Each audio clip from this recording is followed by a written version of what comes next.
scammed. Nobody likes to be scammed. And we're going to talk about some of the scams and the frauds and the cheats that are out there today that have surrounded the house cleaning industry and how you can prevent yourself from being a victim. We're going to talk about that today. I'm Angela Brown and this is Ask a House Cleaner. This is a show where you get to ask a house cleaning question and I get to help you find an answer. Now today's show is brought to us by housecleaning360.com. Now, did you know, and we just added this to House Cleaning 360, I'm so excited, they've added a place for gutter cleaning. So if you have a whole bunch of leaves and debris and stuff from the fall that has loaded up inside your gutters that's causing a bunch of rain overflow, and that rain flows into one spot and then it turns into ice and it makes it really slippery for the wintertime, or it digs a big trench in your yard, now you can find a gutter cleaner on housecleaning360.com. All right, on to today's show. I got a telephone call the other day from a guy who was just frantic. He had been scammed and he wanted to know if there was any recourse and any way he could get out from underneath it. Here's what happened. It's a really popular scam that's going on in the house cleaning industry. There are what we call vacation rentals where people they live out of town or they are gone and they call you up or they text you remotely and say, hey, I heard that you were a house cleaner in my area. Can you go clean my house and I will send somebody over to pay you? Now, they want to make sure that you get your money, okay? And so they want to make sure that all the T's are crossed and all the I's are dotted. So here's what they do. They ask for your driver's license. They say, I don't know you from Adam and I want to know that I can trust you. Will you send me a copy of your driver's license so I can verify you are who you say you are? So unsuspecting house cleaners will fax over or text over a picture of their driver's license. Now, the driver's license has your home address on it, and it has your birth date, and it has a picture of you, okay? That's personal information this person does not need in order for you to clean their house. Then here's what happens. They set up a date and a time for you to go over and clean their house. But because they're not going to be there because they live out of town or they live in another state, what they do is they say, I will send someone over to give you the check. Now, there are two scams that go from here. Scam number one, a realtor is going to come over and give you a key to let you in. So the realtor shows up, they give you the key, they let you in, you go in and you clean the house, and then nobody ever sees or hears of you again.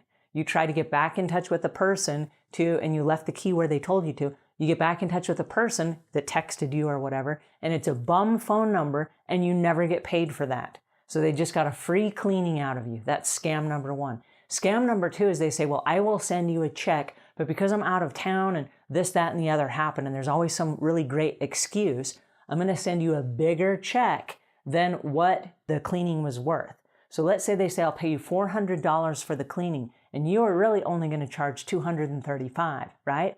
So you think, wow, I get all this extra money for $400. They're going to send me a check. They're not going to send you a check. What they do is they want your bank account information so that they can Western Union you the money. Do not give them your driver's license or your bank account information, okay? Here's the other part of the scam. I will send you a check and it will be for $3,500, okay? You're going to deduct your $400 from the $3,500 and you're going to send me a check for the difference back, because I need this in order to pay the guy that's coming to do the repairs on the house. And they have some great excuse. So what happens is you cash the check and it clears your bank account, and you turn around and write the money, and for some reason or another, they cancel the check or something happens. It's a bogus check. The funds never really clear your account. And now you're out $3,500 that you've sent them, plus the $400 they were going to give you. Does that make sense? It's a huge scam. Scam, and it's really bad, and they take advantage of people that don't speak English very well or house cleaners that are new to the house cleaning industry. Now, I didn't explain that really well, but there are versions and varieties of that scam. So here's a scam. Somebody that doesn't know you calls you or texts you, and they want you to do cleaning sight unseen. That is a red flag, okay? The next red flag is send me your driver's license information, your personal information, so I can verify who you are. Guess what? People hire house cleaners all the time based on a business card and a website or maybe your Facebook.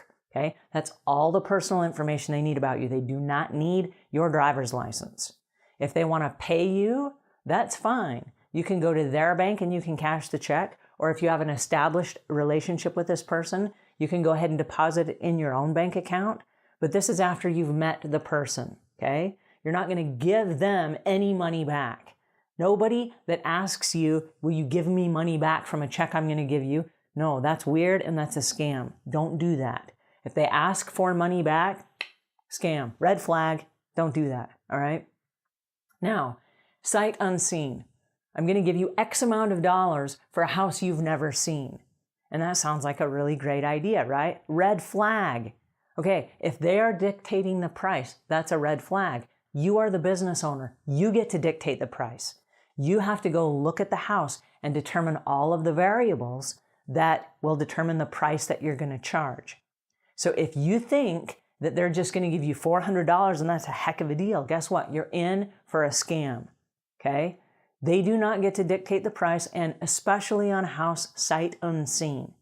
Now, another red flag. I'm going to have somebody deliver a key. Okay, we don't do business that way. We do business by job estimates. And then there's an agreement where you go through all of your rules and regulations and you build a relationship with this person, hoping it's going to be a long-term account. If it's a vacation rental, guess what? They're going to need house cleaning on a regular basis. The fact that they would do a one-time deal with you, it's a scam. So what I'm suggesting to you is pay attention and be alert. If it sounds too good to be true, it probably is. So if somebody contacts you this way, oh, I'm going through all these life struggles, yada, yada, yada, here's my deal. You can text them back and say, I would love to have a conversation about this face-to-face. I'm going to be in your neighborhood tomorrow, and then give them a time. Will you be there so I can meet you face to face? And if they text you back and say, no, I'll only do a deal via text, red flag, red flag. Don't do it. It's a scam, all right? I want to protect you guys from getting scammed because this happens all the time. And then people call me and they hope I can get them out of the mess they got themselves into.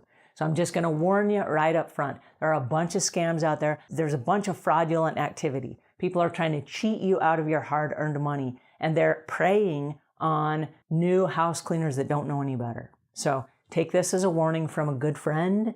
I want to protect you, and I don't want this to happen to you. So if it sounds too good to be true, it's too good to be true. Alrighty, that's my 2 cents for today, and until we meet again, leave the world a cleaner place than when you found it.